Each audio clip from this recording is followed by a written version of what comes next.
On the night of April 5th, 2021, gunfire exploded across a Milwaukee street after several shooters jumped out, firing toward a 20-year-old named Nassar Buford. People nearby dropped behind parked cars while the attackers kept squeezing rounds into him long after he collapsed onto the pavement. By the time police reached the block, more than 20 shell casings covered the street while witnesses stood around shaking, trying to understand why the shooting felt so organized. Detectives later learned the killing was allegedly worth $10,000. The money, prosecutors claimed, came from stolen COVID unemployment funds drained from government debit cards during the pandemic. That was the wild 100s when federal agents finally started closing in. But during their rise, the story looked very different.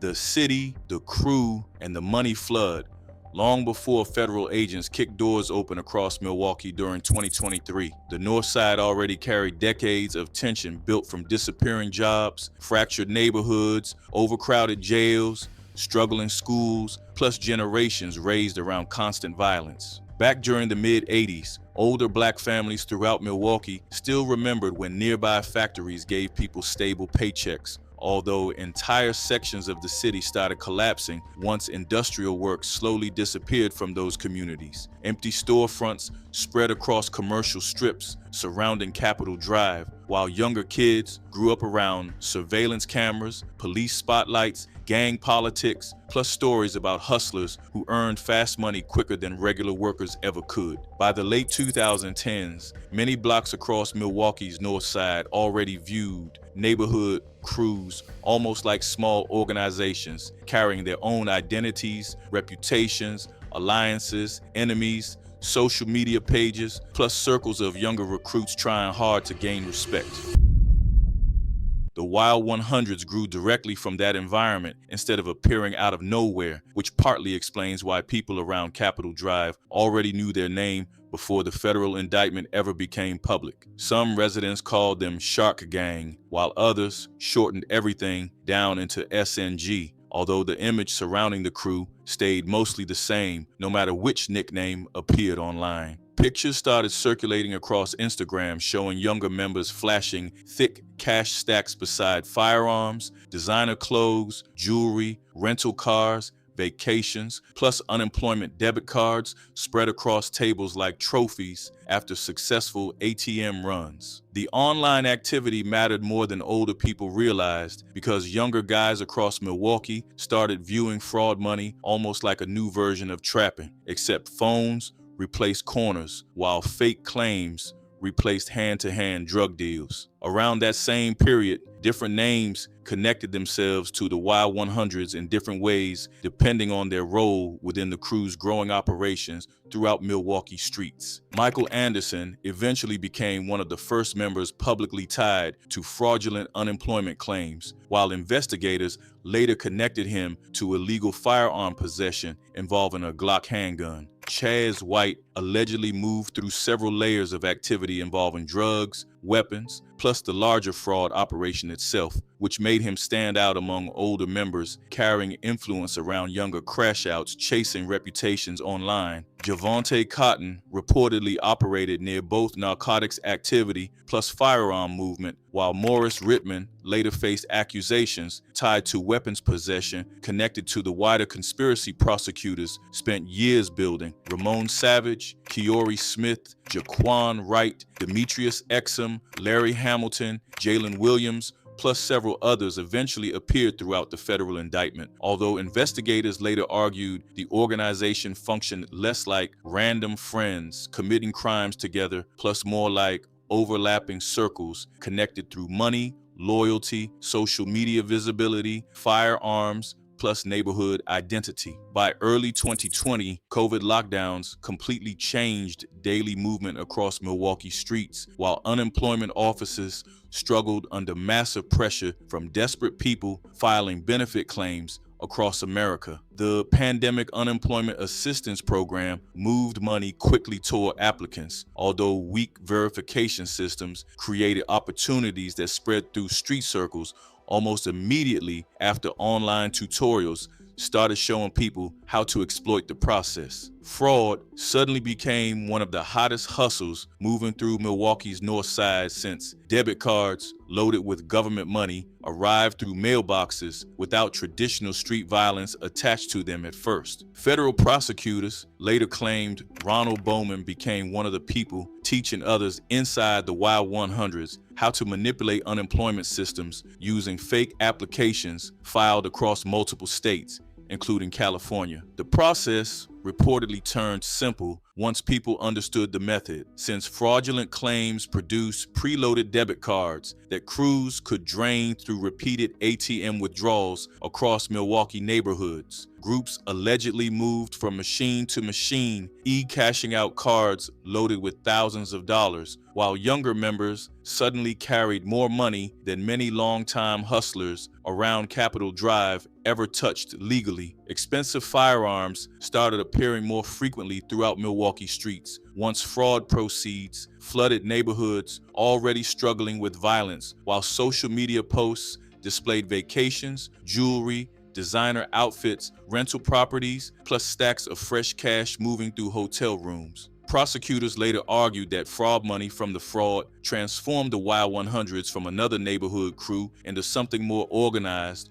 more mobile, more confident, plus far more dangerous once serious weapons entered the picture. During those same years, Ronald Bowman's unusual connection between Milwaukee plus Houston started drawing more attention from investigators trying to understand how the operation allegedly expanded beyond Wisconsin. Bowman reportedly maintained ties within both cities, which later became important once federal agencies examined firearm trafficking patterns stretching from southern states toward Midwestern streets flooded with violence. Younger members largely stayed visible around Milwaukee blocks, where neighborhood rivalries remained active daily, although prosecutors later argued Bowman operated with greater distance while maintaining influence through phones, online communication, financial movement, plus trusted people around him. That setup allegedly allowed him to avoid constant exposure to street activity, while others handled movement directly inside Milwaukee neighborhoods, already boiling with tension during the pandemic years. As fraudulent money continued spreading throughout the crew, the atmosphere around Milwaukee's north side reportedly changed alongside it, since people started noticing more weapons, heavier movement, rising arrogance, plus growing conflicts surrounding younger members carrying fresh cash. Certain dudes suddenly traveled more often, others upgraded jewelry, while social media pages increasingly displayed guns alongside luxury purchases that looked unusual during a period when many ordinary families struggled financially throughout the pandemic. Federal investigators later claimed those exact years strengthened the Wild 100s dramatically, while much of Milwaukee dealt with unemployment, lockdown pressure, rising homicide numbers, plus economic uncertainty hitting neighborhoods already damaged long before COVID ever arrived.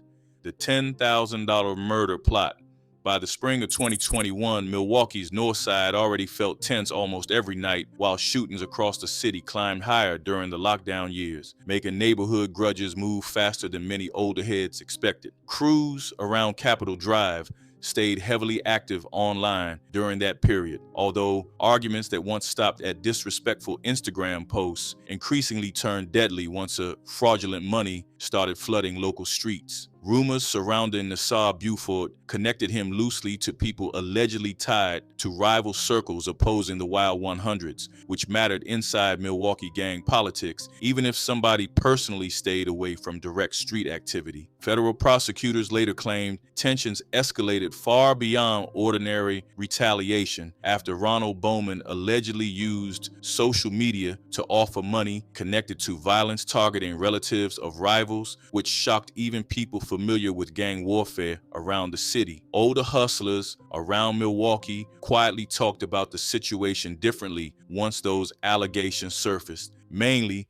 since targeting mothers or sisters crossed boundaries that many neighborhood figures still respected despite the constant violence surrounding them. Younger members connected to Shark Gang allegedly viewed things differently during the pandemic years. After sudden money, firearms, social media attention, plus growing reputations made certain dudes feel untouchable around Capitol Drive. Prosecutors later argued that the environment around the Wild 100s changed rapidly once fraudulent unemployment money created opportunities for younger crash outs carrying military-style weapons without older discipline controlling movement around them. While names like Javante Cotton, Chaz White, Morris Rittman, Kiori Smith, Quavon McKinney, plus Jalen Williams later appeared inside the broader federal conspiracy, investigators increasingly focused on Bowman, Ronnie Jackson, plus Lawrence Turner once evidence surrounding Buford's killing started overlapping with financial records. According to federal prosecutors, investigators later reconstructed activity tied to the murder plot beginning around March 15,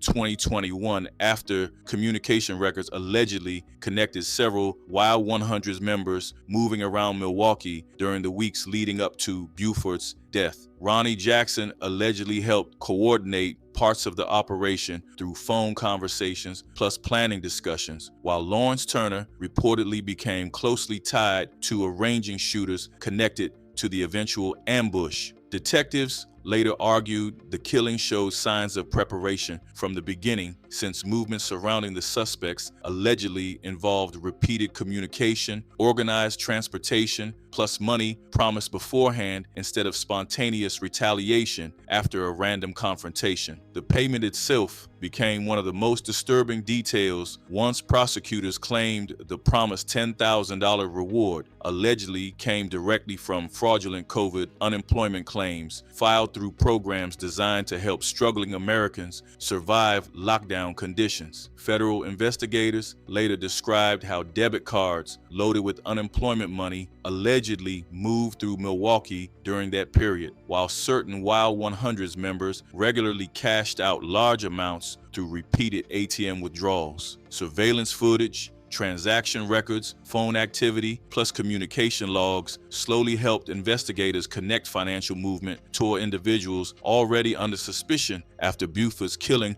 rocked Milwaukee streets. Michael Anderson became important early during the broader investigation after eventually pleading guilty to mail fraud plus illegal firearm possession involving a Glock handgun, while prosecutors viewed his cooperation as one of the first major cracks developing inside the crew. Once federal pressure increased around the conspiracy, several members reportedly realized investigators were no longer examining isolated fraud cases separately from shootings, firearms, plus violent gang activity spreading throughout Milwaukee during the pandemic years. On April 5th, 2021, everything finally exploded after weeks of alleged planning quietly unfolded behind phones, Instagram messages, movement across Milwaukee blocks, plus conversations investigators would later spend years reconstructing inside federal courtrooms. Nassar Buford reportedly moved through the city that evening without knowing multiple people allegedly connected to the Wild 100s already targeted him as part of a larger street conflict tied to rival affiliations surrounding Milwaukee's north side. Prosecutors later argued the shooters positioned themselves carefully before the ambush began, while witnesses described hearing such overwhelming gunfire that several nearby residents initially believed automatic weapons were involved during the attack. Once bullets started flying, the entire situation reportedly turned chaotic within seconds after more than 20 rounds tore into Buford, while nearby people scrambled for cover behind vehicles, fences, buildings, plus anything separating them from the shooting. The amount of violence shocked even experienced Milwaukee detectives after officers reached the scene surrounded by shell casings, damaged property, blood, terrified witnesses, plus evidence suggesting the attack carried symbolic weight beyond ordinary retaliation. Investigators later stated Buford suffered more than 24 gunshot wounds during the ambush, which immediately pushed detectives toward the conclusion that the killing likely involved organized gang activity instead of a personal argument spiraling out of control. Witness accounts reportedly described shooters escaping quickly after the attack finished, while confusion surrounding the victims' exact affiliations only deepened once neighborhood rumors started spreading throughout Capitol Drive later that night. Although police initially identified the victim only through the initials NB inside court paperwork, conversations around Milwaukee streets already connected the murder to tensions involving the Wild 100s before federal authorities publicly announced anything. One detail later changed the emotional weight surrounding the entire story after prosecutors revealed allegations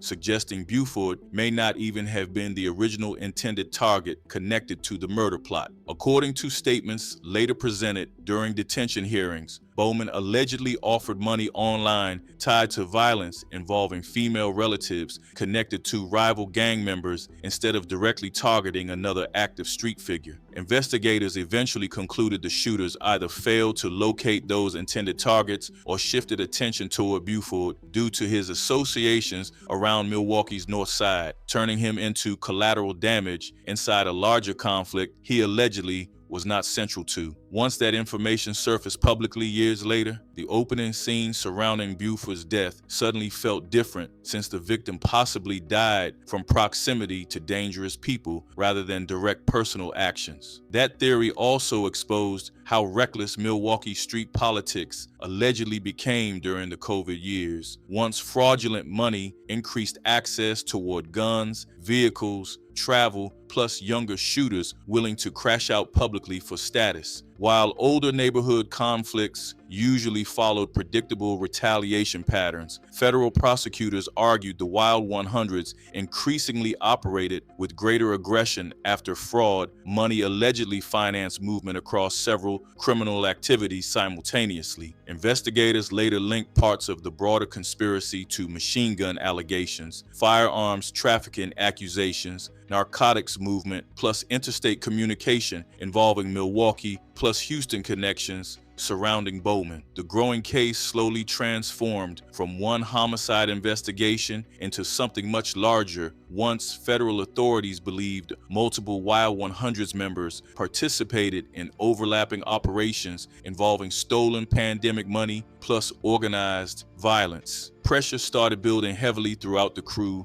once investigators tied together communication records, surveillance footage, financial transactions, unemployment debit cards, plus relationships between several defendants eventually listed inside the 43-count federal indictment. Members who once flooded Instagram with money spreads, jewelry pictures, firearms, vacations, plus luxury purchases reportedly became quieter once arrests, interviews, cooperation rumors, plus federal subpoenas started appearing around Milwaukee neighborhoods connected to shock gang activity. Michael Anderson's guilty plea sent another signal throughout the crew after prosecutors demonstrated a willingness to combine fraud charges alongside firearm allegations, making several younger members realize the government had allegedly built a much larger conspiracy case than anyone expected initially. While names like Ramon Savage, Demetrius Exum, Andrew Portis, Chase Nanez, Larry Echols, plus Morris Rittman remain connected to different layers of the federal investigation. Attention increasingly centered around Bowman's alleged leadership role, plus the murder-for-hire accusations tied directly to Buford's killing. By late 2022, federal investigators reportedly viewed the Wild 100s less like scattered neighborhood hustlers, plus more like a coordinated criminal organization operating across Milwaukee during one of the city's deadliest modern periods. Law enforcement agencies from Wisconsin plus Texas eventually started working together once Bowman's Houston ties became increasingly important toward understanding movements surrounding firearms, communication, plus financial activity tied to the conspiracy. Although younger members allegedly handled much of the visible street activity around Capitol Drive, prosecutors later argued that Bowman operated differently through distance, organization, intermediaries, plus carefully maintained connections, keeping him separated from daily violence physically. As investigators prepared the major federal sweep, eventually coming during May 2023, several Wild 100s members reportedly still believed the government mainly focused on unemployment fraud rather than the murder case quietly forming behind the scenes. The federal raid and the crew collapses. On the morning of May 10, 2023, federal agents started moving across Milwaukee before most people around Capitol Drive even left their homes for the day. Tactical teams wearing body armor flooded several north side locations, while neighbors watched unmarked vehicles block intersections connected to addresses investigators allegedly monitored for years. Similar operations unfolded simultaneously around Houston, Texas, where authorities moved toward locations tied to Ronald Bowman after federal agencies spent months coordinating arrests across multiple jurisdictions. Residents later described helicopters overhead, agents carrying rifles through apartment complexes, plus stunned family members standing outside while FBI personnel escorted suspects into custody one after another. The raids immediately signaled that investigators were targeting something larger than isolated fraud cases after federal prosecutors unsealed a massive 43-count indictment naming 30 defendants allegedly connected to the Wild 100s.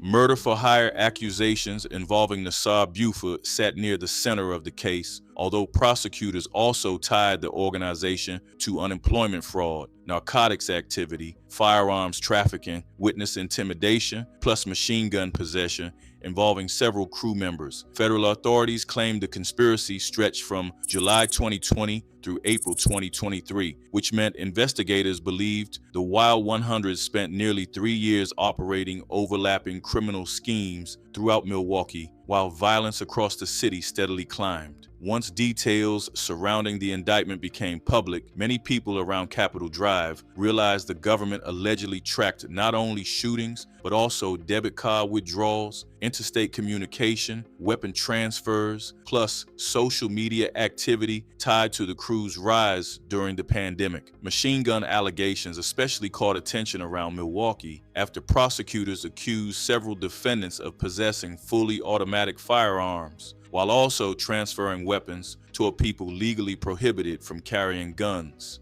Investigators claimed those weapons circulated throughout neighborhoods already overwhelmed by rising homicide numbers, making the Wild 100s appear far more dangerous than ordinary street crews moving small amounts of narcotics or committing scattered robberies. Chaz White reportedly faced accusations tied toward drug distribution plus firearm possession, while Javante Cotton allegedly operated around both narcotics activity plus weapons movement connected to the broader conspiracy. Morris Rittman later faced allegations involving firearm possession tied to the organization, while Keori Smith allegedly carried several separate weapons-related counts involving repeated firearm activity during the conspiracy period. Federal prosecutors used those overlapping allegations to portray the Wild 100s as an interconnected enterprise rather than random individuals committing unrelated crimes across Milwaukee. Some members allegedly focused heavily on fraudulent unemployment claims, while others reportedly handled firearms, narcotics movement, transportation, or communication tied to street operations happening around Capitol Drive. The age range inside the indictment also stood out once people realized several defendants remained only 22 or 23 years old while facing charges connected to machine guns, violent conspiracy allegations, plus federal fraud operations involving millions of dollars. Names like Demetrius Exum, Jaquan Wright, Jalen Williams, Chase Nanez, Larry Echols, Andrew Portis, plus Quevon McKinney suddenly appeared across local news reports, transforming younger neighborhood figures into defendants facing enormous federal exposure. While Milwaukee raids unfolded publicly, Ronald Bowman, sat hundreds of miles away in Houston after prosecutors argued he used distance strategically while maintaining influence over activity happening back home. Federal authorities later described Bowman as the central organizer tied to fraudulent unemployment methods allegedly spreading through the Wild 100s during the pandemic years, while younger members carried out much of the visible movement around Milwaukee streets. Prosecutors also claimed Bowman personally controlled large amounts of stolen COVID relief money, estimating totals connected to him reached roughly $850,000 before broader fraud schemes allegedly taught to other members expanded losses into the millions. Once agents arrested him in Texas, investigators reportedly viewed the moment as one of the most important breakthroughs inside the entire conspiracy. Bowman's detention hearing quickly turned serious after prosecutors introduced allegations extending beyond Buford's murder, including suspicions tied to additional murder-for-hire plots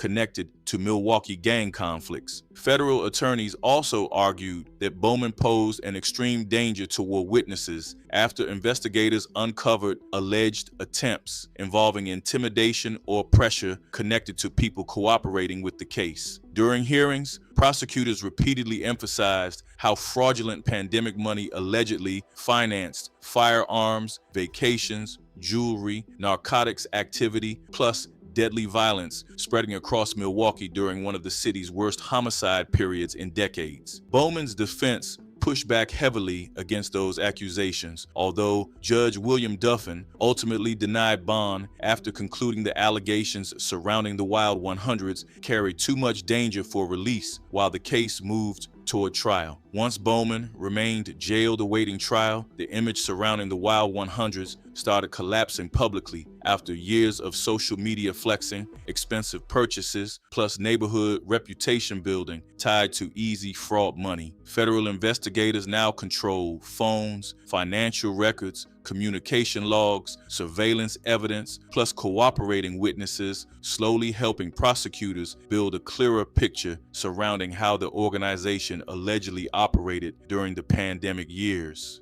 Around Milwaukee, younger members connected to the crew reportedly realized the government no longer viewed them as local hustlers gaming unemployment systems, but instead as participants inside a violent federal conspiracy stretching across state lines. The trials, betrayals, and the final fall. After the May 2023 raids shattered the Wild 100s publicly, federal prosecutors immediately faced the same problem appearing in almost every gang conspiracy case involving murders, guns, plus organized street activity. Building the investigation mattered, although keeping witnesses cooperative mattered even more once defendants started realizing several people inside the organization faced enough prison time to bury them forever. Prosecutors later accused Ronald Bowman of attempting to influence testimony even after landing inside federal detention, while investigators claimed he still tried to control parts of the case through outside communication plus pressure involving potential witnesses. Those allegations eventually became serious enough that Bowman faced separate accusations tied to attempted witness tampering plus conspiracy to obstruct justice while awaiting trial. Federal prosecutors argued that Bowman allegedly understood the danger cooperation posed toward the organization after several defendants started considering plea deals once the scale of the indictment became unavoidable. Investigators reportedly believed Bowman tried protecting himself from inside jail while the government quietly strengthened relationships with witnesses capable of connecting the money directly to Nassar Buford's killing. Around Milwaukee, rumors started moving through neighborhoods, suggesting certain Wild 100s members had already talked with federal authorities, although nobody publicly knew which names investigators considered most important toward the murder-for-hire case. That atmosphere created paranoia throughout the remaining crew members once people realized the government allegedly tracked phones, debit cards, firearm movement, surveillance footage, plus communication records stretching back years. Michael Anderson became one of the earliest defendants publicly pleading guilty after admitting involvement tied to mail fraud, plus illegal possession of a Glock handgun connected to the broader conspiracy. Prosecutors viewed Anderson's cooperation as proof that federal pressure slowly cracked apart the organization. Once younger members understood fraud charges alone could produce decades behind bars before murder allegations even entered conversations. Another major problem developed for Bowman after an unnamed shooter connected to Buford's killing reportedly accepted responsibility before trial, giving prosecutors somebody capable of describing planning discussions surrounding the April 5, 2021 ambush directly from inside the conspiracy itself. Ronnie Jackson also resolved his situation before the 2026 trial fully unfolded, which further isolated Bowman plus Lawrence Turner, while prosecutors continue flipping defendants one by one across the broader case. Meanwhile, several other defendants tied to firearms, narcotics, plus fraud allegations started quietly disappearing from public attention after entering plea agreements or negotiating their own resolutions with federal prosecutors. Chaz White still faced serious accusations involving drugs plus machine gun activity, while Javante Cotton remained connected to firearm possession plus narcotics allegations tied to the organization's operations. Morris Rittman, Keori Smith, Quavon McKinney, Jaquan Wright, plus other younger defendants suddenly confronted the reality that what once looked like easy fraud money during lockdowns now connected them to one of Milwaukee's largest federal gang conspiracies in years. The government steadily used those guilty pleas to strengthen leverage against remaining defendants while constructing a courtroom narrative portraying the Wild 100s as a coordinated criminal enterprise fueled by stolen pandemic relief money. By February 2026, the case finally entered its most important stage once Ronald Bowman plus Lawrence Turner appeared in federal court facing charges tied directly to Nassar Buford's death. Both men already admitted participating in the unemployment fraud conspiracy before trial, which meant prosecutors no longer needed to convince jurors that the Wild 100 stole COVID relief money across several states during the pandemic years. Instead, the central battle focused on whether fraud proceeds financed murder, whether Bowman orchestrated the hit from behind the scenes, plus whether Turner participated knowingly in the conspiracy surrounding Buford's execution. Federal prosecutors built their case carefully through witness testimony, financial records, communication data, firearm evidence, plus reconstructed movements surrounding the weeks leading toward April 5, 2021. Jurors reportedly heard evidence describing how fraudulent unemployment claims allegedly funded weapons, vacations, jewelry, rental properties, narcotics movement, plus eventually a murder-for-hire plot targeting somebody connected to rival gang circles around Milwaukee. Prosecutors also introduced evidence tied to firearms conspiracy allegations involving machine guns, plus illegal weapon transfers